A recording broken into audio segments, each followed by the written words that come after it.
let's just think about this from a variety, instead of thinking of the group, let's just think of humans as a whole.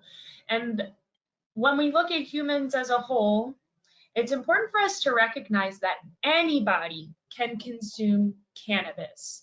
Being in the industry as long as I have, I mostly worked in medical, but also in recreational, and I see that anybody off the street will come in and purchase cannabis. That means mothers, that means pediatric patients suffering from epilepsy or leukemia, veterans suffering from PTSD or just chronic pain, or just your friendly old grandpa coming in, super, super sweet.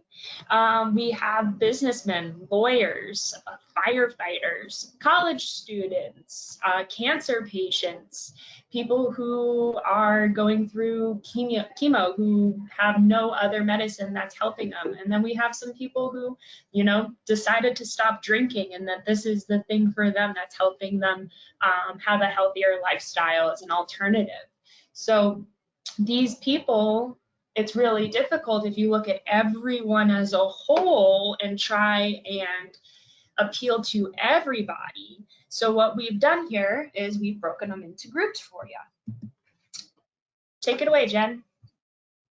So these different groups, we've categorized them into about 3 different groups. There could be more, but for us, we like to, talk about the new consumers, the situational consumers, and then the cannabis connoisseurs. So obviously, new consumers are going to be people that have never used cannabis before. They're not going to know what products they like, what dosages, how to medicate, or what their preferred methods are. And they're going to have limited experience. And so these consumers are going to want to spend a little bit extra time with and guiding them through, different varieties and different modalities of medicating or using cannabis. And, sometimes they may have had bad experiences in the past and, want to try it again. So, you want to just be a little bit more cautious with these consumers. And then your situational consumers are going to be people who want to try cannabis in a social setting or for different ailments, whether that's insomnia, anxiety, or maybe just relaxing or in a situation where they're with other people. And sometimes they're going to know what their method of consumption is, but at the same time, they're going to rely on you to give them advice and let them know what new brands are in the industry that are popping and are popular. And your cannabis connoisseurs, it's pretty straightforward. They're going to be people that